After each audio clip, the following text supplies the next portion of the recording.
Ça vaut quand même que c'est une utopie. On ne peut pas, dans de telles circonstances, dire qu'il va falloir venir attaquer le Niger et replacer le président. Militairement, on sait que ce n'est pas possible. C'est du domaine du fantasme.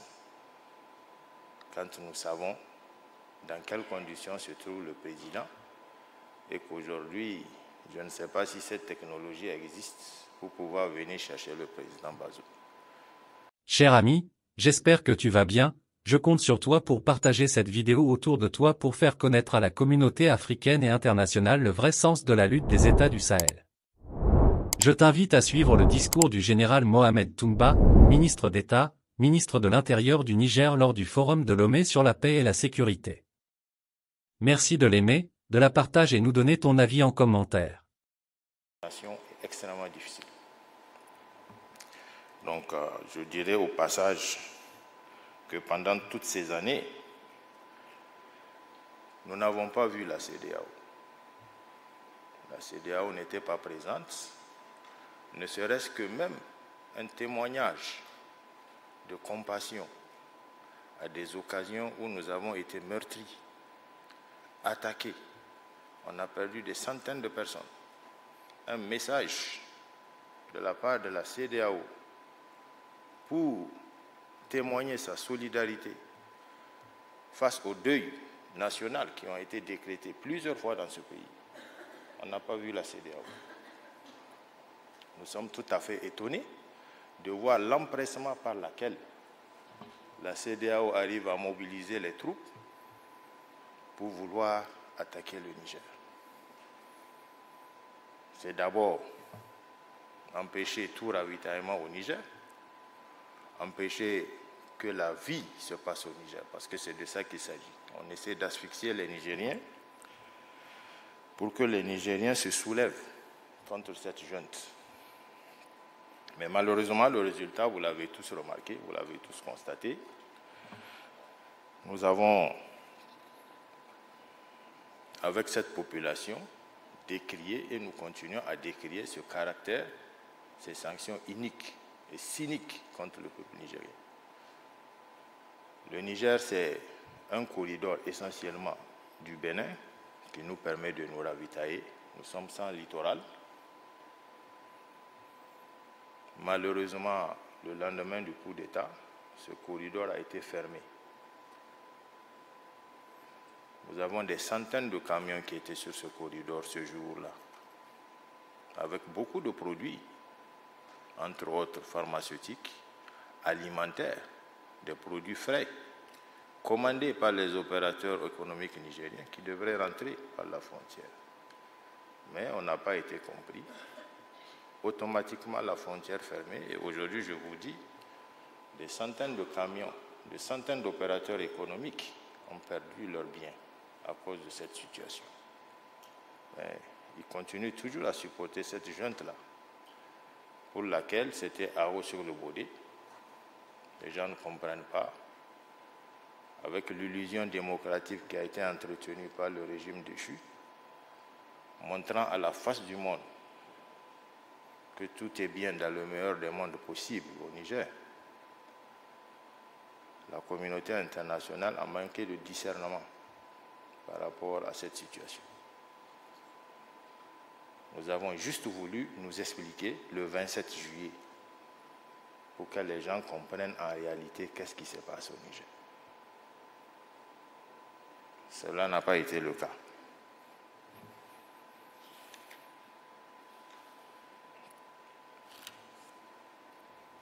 Donc avec, comme je le disais, la rapidité et voire même une célérité, la CEDEAO a très vite fait d'organiser des troupes, non content de l'embargo qu'elle a pu imposer au Niger, que ce soit surtout pour les produits pharmaceutiques. Elle s'est crue devoir de venir attaquer le Niger pour soi-disant replacer le président Bazoum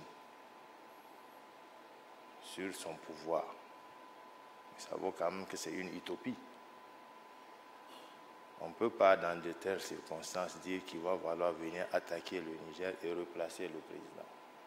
Militairement, on sait que ce n'est pas possible. c'est du domaine du fantasme. Quand nous savons dans quelles conditions se trouve le président et qu'aujourd'hui, je ne sais pas si cette technologie existe pour pouvoir venir chercher le président Bazoum. Nous le disons haut et fort, à une seule condition. Si on force, peut-être c'est son cadavre qu'il faut chercher. Et si tel est l'objectif, peut-être que l'attaque pourrait être justifiée. Et si ce n'est pas le cas, je ne vois pas dans quelles conditions on pourrait revenir essayer de replacer le président Bazoum en selle. Donc, nous appelons à ce qu'on aille de l'avant, qu'on s'assoie, qu'on discute, que vous nous écoutiez, qu'on trouve les justificatifs, qu'on vous explique les raisons, pourquoi c'est arrivé, comment c'est arrivé et comment nous pensons nous en sortir. Je pense qu'aujourd'hui, ce forum, essentiellement, se pose la question fondamentale de savoir comment sortir de cette situation. Nous l'avons dit, nous sommes venus essentiellement pour un problème sécuritaire qui date de plus de 10 ans. Nous voulons le résoudre très rapidement. Mais vous connaissez la situation du Niger.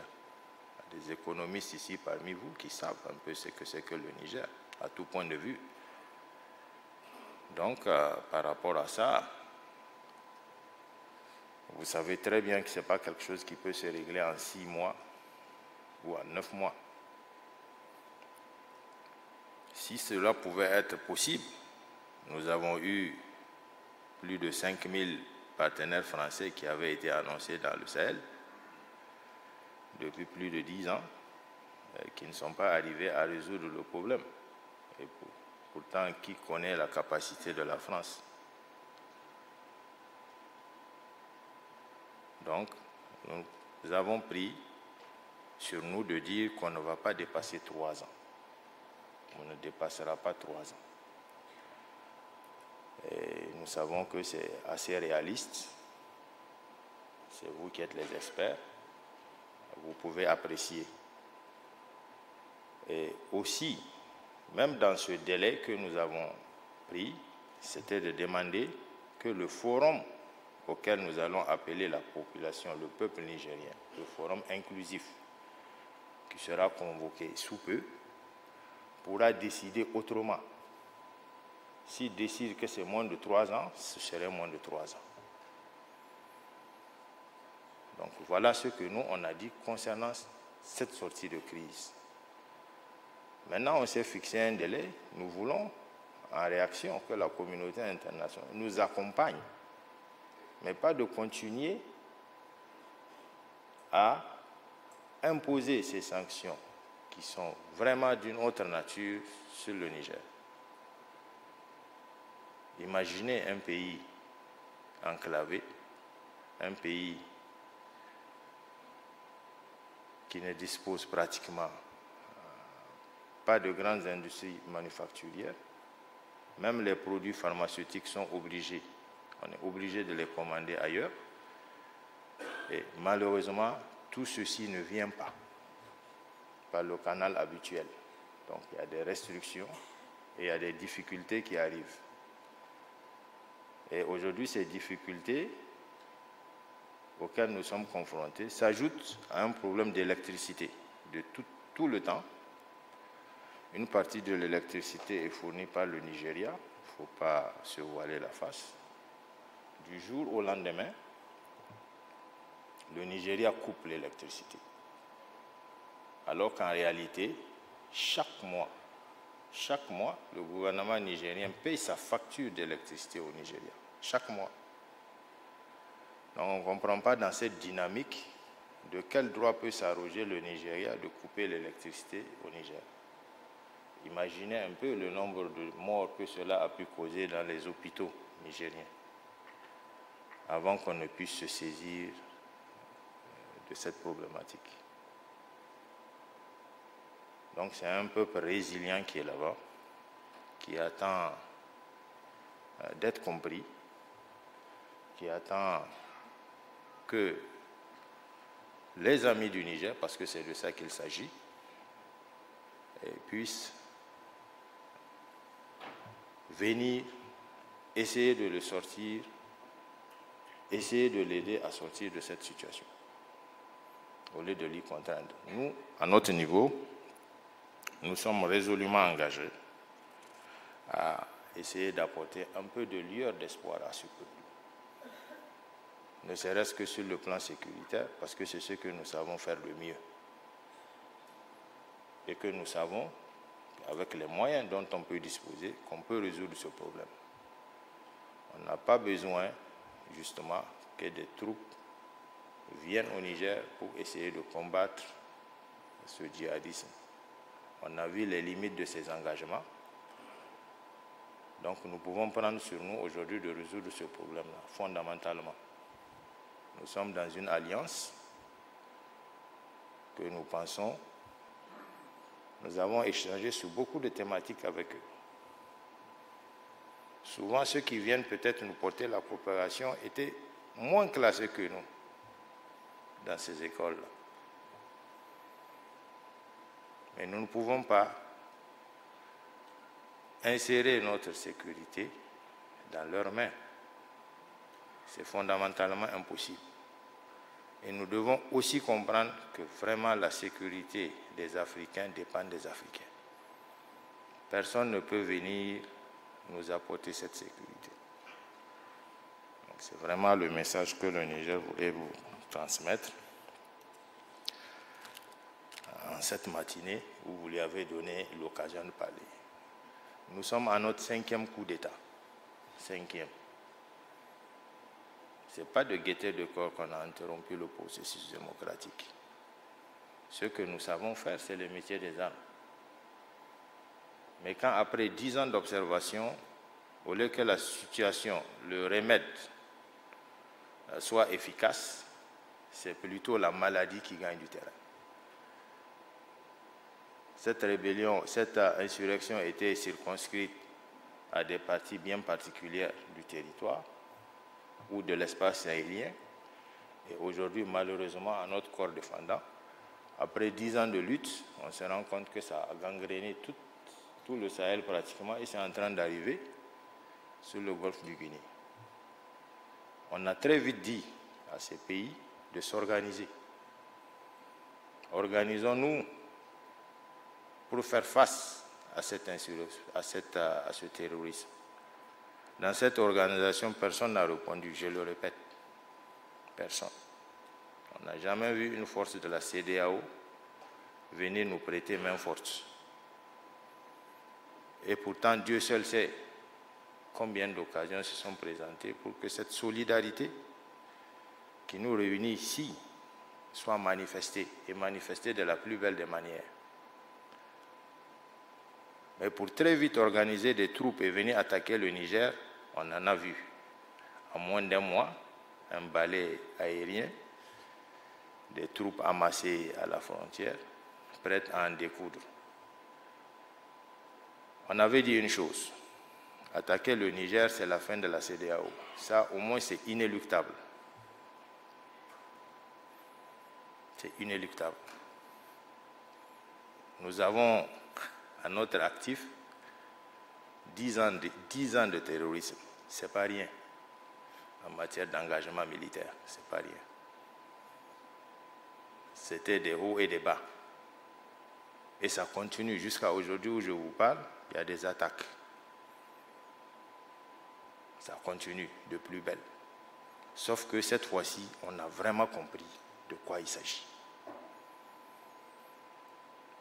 Maintenant, peut-être, si vous êtes intéressé à savoir exactement de quoi il s'agit, c'est peut-être de venir au Niger et nous écouter. Là, en ce moment, on va vous dire de quoi il s'agit exactement. Donc, nous appelons à votre solidarité. Nous pensons, comme vous avez eu quand même la responsabilité de nous appeler, vous allez essayer de transmettre nos messages à ceux qui, malheureusement, sont allés dans l'escalade, ils sont allés dans cette situation.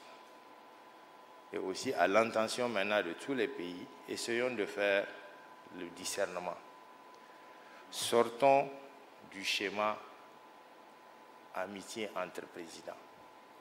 Ça ne donne rien du tout. Aujourd'hui, les Africains, on a beaucoup compris. Un pouvoir, ce n'est pas une affaire d'amitié. Un pouvoir, ça lie les peuples. Ça lie les gouvernements. Ça ne lie pas les amis. Ce n'est pas parce que je suis un ami qu'il faille, coûte que coûte, dire, bon, il a perdu son pouvoir, il faut le remettre en selle. Ce n'est pas de ça qu'il s'agit. Et un pouvoir qu'il a acquis comment? Vous avez la réponse. Nous, on a toujours été appelés la grande muette. De loin, on observe tout ce qui se passe. Et on comprend ce qui se passe. Nous voyons ce qui se passe. Donc, par rapport à ça, il n'y a pas de doute. Quand nous sortons et que nous voulons vraiment nous approprier de certaines thématiques qui engagent la vie de tout le monde, je pense qu'il faut nous écouter. Le Niger est un verrou pour les pays du Golfe. On n'a pas besoin de le démontrer. Si le Niger aujourd'hui est assailli de tous côtés et que le Niger résiste, il faut vous demander comment nous faisons. C'est au prix d'énormes sacrifices. Nous avons été dans ces écoles occidentales. Nous connaissons ce qu'il y a comme moyen qui puisse lutter par rapport à ça. Souvent, nous sommes incapables de le faire parce que nous ne disposons pas des moyens. Pourquoi? Parce que même l'achat des moyens répond à une stratégie, répond à une géopolitique, répond à beaucoup de choses.